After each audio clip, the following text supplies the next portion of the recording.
Bonjour à toutes et à tous et merci de rallier Eden TV pour y suivre l'actualité. Dans ce 13h, l'arrondissement de Togba a abrité le dimanche 10 janvier 2021 les manifestations de la célébration tournante de la fête des religions endogènes dans la commune d'Abomey-Calavi. Les détails dans un instant. À suivre, le chef de l'État Patrice Talon continue sa tournée nationale de reddition de comptes dans les communes du Bénin. Les communes de Sinandé, Peunko et Tukuntuna ont accueilli Patrice Talon et sa délégation dans le cadre des 3e et 4e journées de la 2e phase de la tournée nationale. Et puis en interactualité, vendredi dernier, l'Organisation mondiale de la santé a demandé l'arrêt des accords bilatéraux entre laboratoires et plaide en faveur d'accès équitable aux vaccins pour tous les pays. Objectif, éviter une vaccination à double vitesse.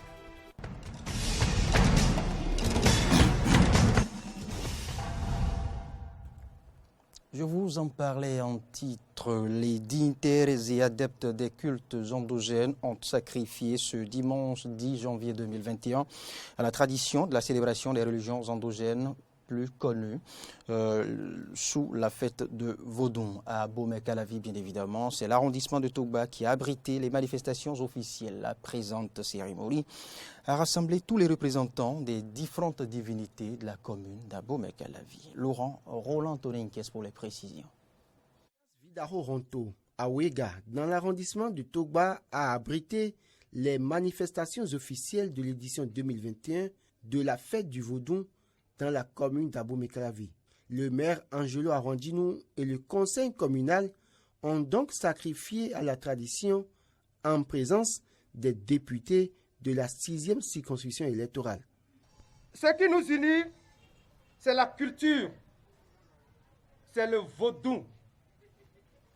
Ce sont les valeurs endogènes. À travers cette célébration de la fête endogène, nous sommes en train de valoriser non seulement notre riche patrimoine culturel, mais aussi de faire de nos valeurs traditionnelles une vitrine. Je suis fier de me retrouver parmi vous en cette occasion solennelle pour vous témoigner l'attachement continu de notre pays, de son gouvernement ainsi que du conseil communal d'Abomey-Calavi à la consolidation de notre identité intrinsèque dans une république laïque, multiculturelle pour la sauvegarde et la valorisation du patrimoine multifacette qui nous a été légué par nos vénérables ancêtres, le vaudou et les cultes endogènes qui lui sont similaires. Selon le maire Angelo Arondino, la ligne pour révéler le vaudou a été tracée par le chef de l'État à travers le programme d'action du gouvernement. Et le conseil communal d'Abomey-Calavi ne saurait déroger à ce schéma directeur qui met le pays sur l'orbite du développement avec l'avantage d'être en phase avec nos propres réalités authentiques et originelles. Mesdames et messieurs, la perpétuation des célébrations de la fête des religions endogènes a une valeur symbolique sur le plan de la continuité de l'État dans notre pays. Instituée par le président Nicéphore Soglo, elle a été maintenue par les régimes successifs et le régime du nouveau départ lui offre l'infrastructure idéale pour rayonner en tant que fête patrimoniale, touristique et surtout pourvoyeuse de devises. Il a par ailleurs évoqué la reconnaissance de la chefferie traditionnelle dans la loi fondamentale révisée. Un vœu concrétisé du gouvernement qui est un acte majeur qui honore les garants de la culture ancestrale. Il sollicite cependant les prières des chefs traditionnels. Je suis donc venu souhaiter une excellente fête de Vodou et également passer par la même occasion pour vous solliciter à communier par vos prières à l'avènement continu de la paix et du mieux-être pour chacun et pour tous dans notre commune et dans notre cher beau pays, le Bénin. Les rois de Rouetor et de Rouedo et les chefs traditionnels ont remercié le maire pour l'organisation de la fête et son implication personnelle pour sa réussite. La cérémonie a été clôturé par une séance de prière.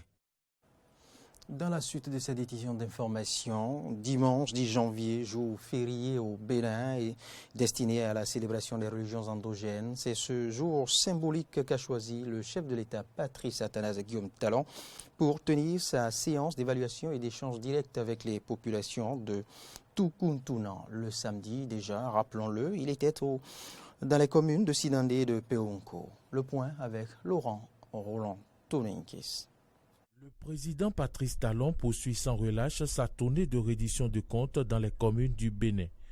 À Sinandé, il a été accueilli dans une liesse populaire. Le maire Biokouri Sani au nom de la population. Aujourd'hui, ces populations se réjouissent de rencontrer en personne le chef du gouvernement que vous êtes. Elles tiennent d'abord à vous témoigner leur gratitude et exprimer leur joie pour le démarrage effectif des travaux de bitumage de la bretelle reliant Guessou Sud à Sinandé d'une longueur de 60 km. Le maire a également exprimé les doléances de la population. Le bitumage de la route reliant Sinandé à Berouboué, le reprofilage de la voie Koussia-Saoré-Bembereke, la réalisation des ouvrages d'assainissement de quelques rues de la ville de Sinandé, l'extension du réseau électrique dans la commune, le raccordement en système d'eau de la Sonèbre, la construction des adductions d'eau villageoises dans la commune, la construction d'un stade moderne conforme aux normes internationales. Au président de la République de répondre par ces mots. Quand on regarde le Bénin, mes chers amis, on observe que le chantier a démarré enfin. Ce n'est pas qu'on ne faisait rien dans le passé. Tout le monde constate que le pays, globalement, a pris son destin en main. Ce qui nous a manqué pendant tant d'années, ça y est, ce qui a changé, c'est parce qu'on est devenu plus sérieux. C'est tout. Notre argent, nous ne le dilapidons plus. Et cela a suffi pour faire tout ça là, tout ce qu'on est en train de faire. Cela a suffi pour que demain après demain, on fasse le reste. Je voudrais exhorter mes concitoyens à maintenir ce changement-là pour que on continue de protéger l'argent public et que chacun soit riche de son travail et non de l'impôt des pauvres béninois. Après Sinandé, le chef de l'État s'est rendu à Ouassa-Peonko où le maire a exprimé les besoins de la commune. Permettez-moi de porter à votre connaissance que depuis plus de 2 décennies, la commune de Peonko n'a bénéficié d'aucun projet d'assainissement, ce qui justifie l'impraticabilité des voies d'accès dans les quartiers de la ville de Peonko.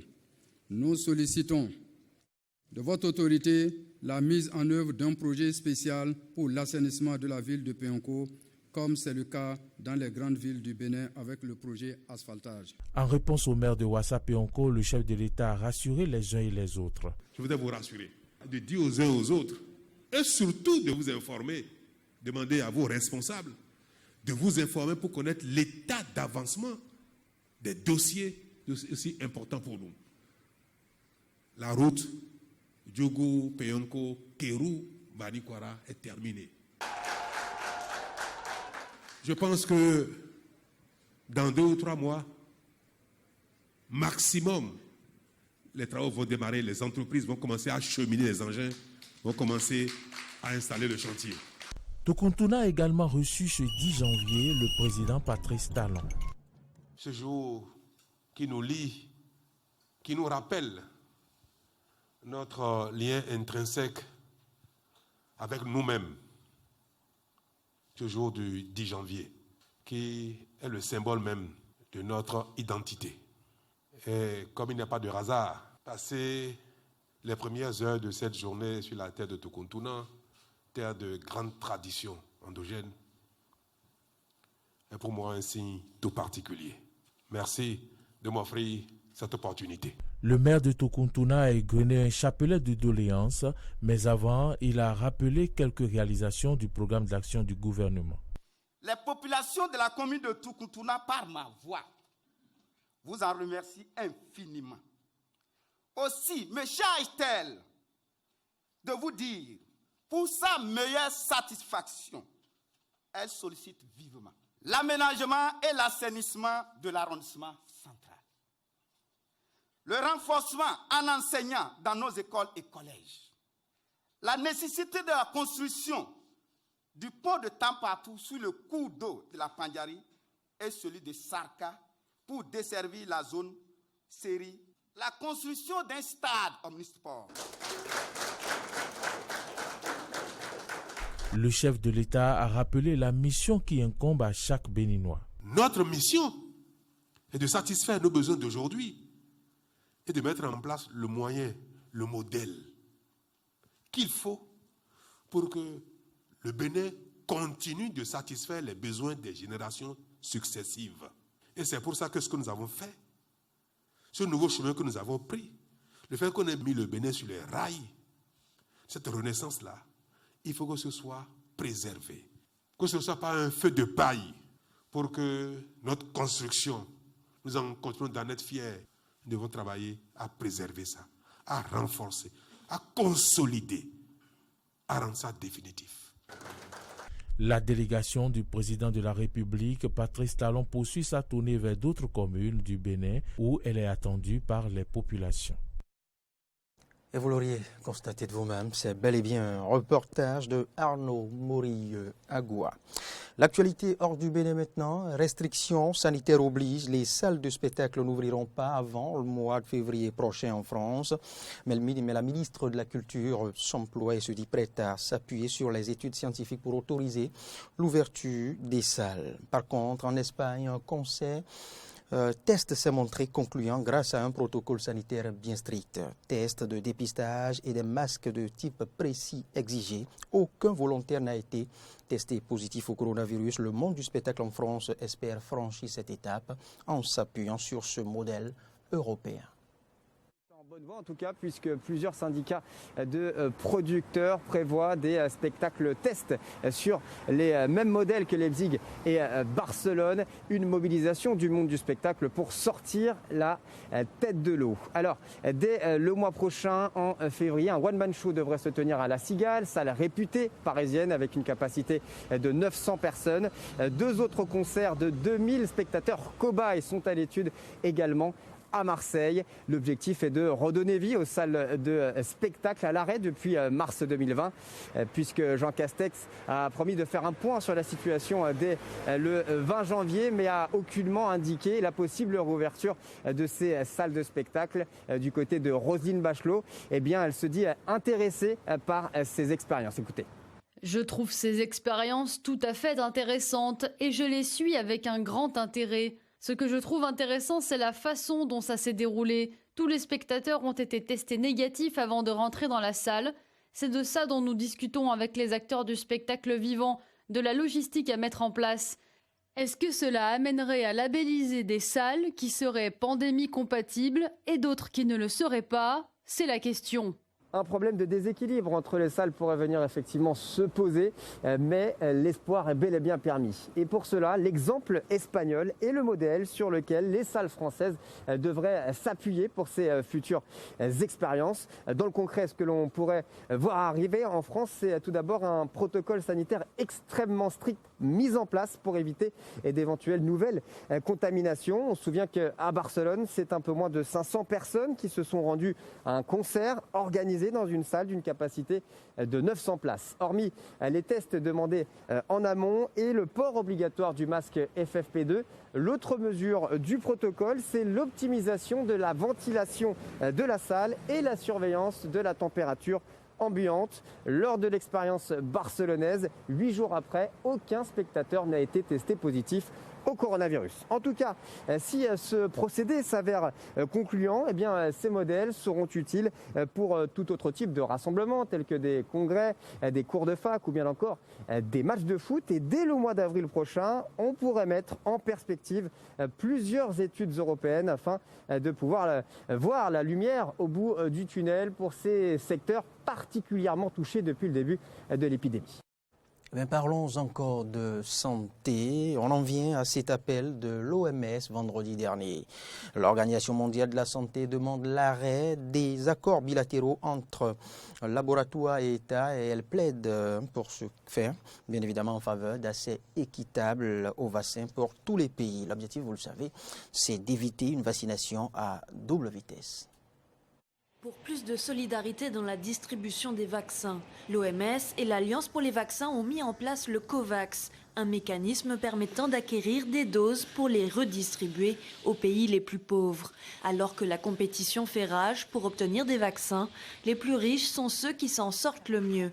À eux seuls, ils ont préempté la moitié des 8 milliards de doses prévues. Les pays à plus faible revenu, soit les 4/5 de la population, doivent eux se partager l'autre moitié. Une disparité vivement critiquée par l'OMS. J'exhorte les pays et les fabricants à cesser de conclure des accords bilatéraux au détriment du COVAX. Aucun pays n'est exceptionnel et ne doit resquiller et vacciner toute sa population alors que certains restent sans approvisionnement en vaccins.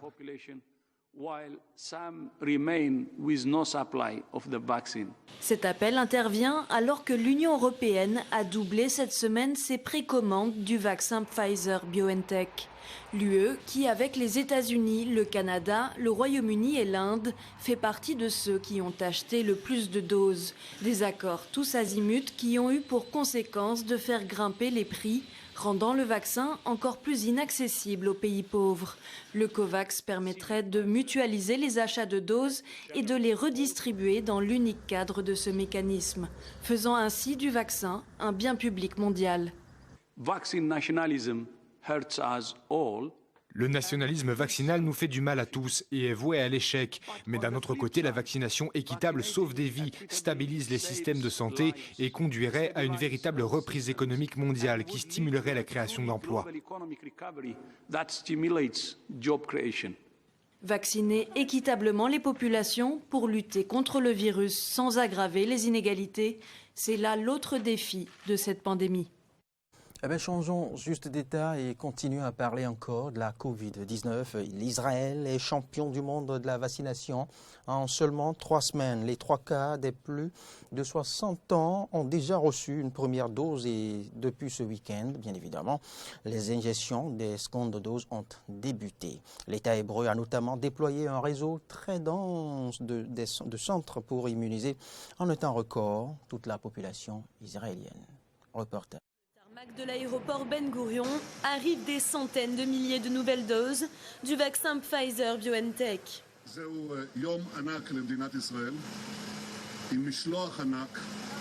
C'est un grand jour pour l'État d'Israël, avec une énorme livraison dans un avion qui revient de l'opération au retour à la vie. Un avion plein de vaccins, d'encouragement. J'ai conclu avec mon ami, le PDG de Pfizer, Albert Bourla, que les livraisons allaient arriver les unes après les autres et que nous aurions terminé la vaccination des plus de 16 ans au cours du mois de mars.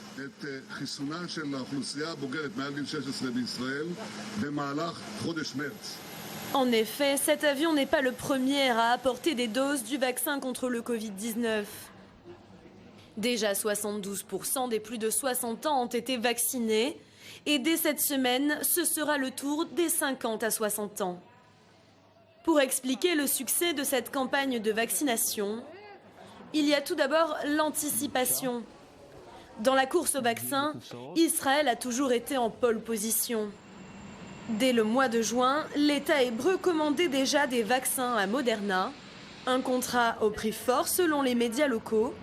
25 € la dose, contre 12 à 15 € en Europe. Il y a aussi la logistique. Petit pays peuplé de moins de 10 millions d'habitants, il dispose de 4 régimes de sécurité sociale. Chaque caisse s'est très vite rapprochée de chacun de ses patients. Tous les gens de plus de 60 ans ont ainsi reçu un SMS chez eux leur demandant de venir se faire vacciner ou prendre rendez-vous. Si les personnes ne s'inscrivaient pas, ils recevaient un coup de fil de la part des centres de vaccination. Tout se passe bien, les gens arrivent avec leurs documents et nous n'avons eu aucun problème majeur jusqu'à présent. Pour éviter le gâchis et s'il reste des doses en fin de journée, Il existe même une liste d'attente pour les personnes volontaires, mais pas prioritaires. Et alors que seul un quart de la population ne souhaite pas se faire vacciner, une défiance minime, le gouvernement a tout de même misé sur la communication. Sa technique montrait l'exemple. Responsables politiques, vedettes du showbiz et présentateurs de télévision se sont fait vacciner face caméra, à commencer par le Premier ministre Benjamin Netanyahou. Ce samedi, il recevait d'ailleurs sa 2e dose de vaccin. Seul bémol, l'État hébreu n'a pour le moment rien prévu pour les territoires palestiniens qu'il occupe. D'un État à un autre, les préoccupations ne sont pas les mêmes. Pendant ce temps, aux États-Unis, les appels à la destitution de Donald Trump se multiplient. Les démocrates sont prêts à lancer de nouvelles procédures de destitution contre Donald Trump si Mike Pence ne se résout pas à le démettre de ses fonctions. Nancy Pelosi, la présidente de la Chambre des représentants, demande d'invoquer le 25e amendement de la Constitution américaine. La tension monte à Washington. Depuis hier, des centaines de supporters pro-Trump convergent vers la capitale fédérale à l'appel du président sortant pour le soutenir. Des heurts ont éclaté cette nuit avec les forces de l'ordre. Hier déjà, les commerçants se préparaient à des violences dans la ville en fixant des planches de bois devant les vitrines. Les plus fervents partisans de Donald Trump rejettent, comme lui, la victoire de Joe Biden et accusent le camp démocrate de fraude. Donald Trump a gagné le soir de l'élection. Ce à quoi nous assistons est une révélation complète de la corruption du système, la façon dont il a été corrompu. Et nous, en tant qu'Américains, nous reprenons notre système. L'Amérique devrait interdire les démocrates menteurs et tricheurs qui veulent prendre l'Amérique pour le socialisme et non pour les Américains. Ils ne sont pas là pour nous, ils sont là pour eux-mêmes. Ils remplissent leurs poches avec notre argent. Ils n'essayent pas de s'occuper des Américains. Donald Trump n'a pas appelé ses partisans à le soutenir à Washington par hasard. C'est ce mercredi qu'a lieu la réunion du Congrès qui doit officialiser la victoire du président élu Joe Biden. Comme à son habitude, c'est sur Twitter qu'il motive ses troupes. Washington est en train d'être inondé de gens qui ne veulent pas voir une victoire électorale volée par les radicaux de gauche démocrates. Notre pays en a eu assez, ils ne l'accepteront plus. On vous entend et on vous aime depuis le bureau ovale. Make America Great Again. Donald Trump continue d'accuser les démocrates de fraude, mais depuis le 4 novembre, aucun des recours en justice des républicains n'a abouti. Jusqu'à présent silencieux, le président sortant doit donner un discours très attendu cet après-midi face à ses supporters depuis la Maison-Blanche. Comme quoi, ça n'arrive pas qu'en Afrique. C'est tout pour ce point de l'actualité sur Eden TV. Merci de l'avoir suivi. Portez-vous bien et prenez du plaisir à suivre nos programmes.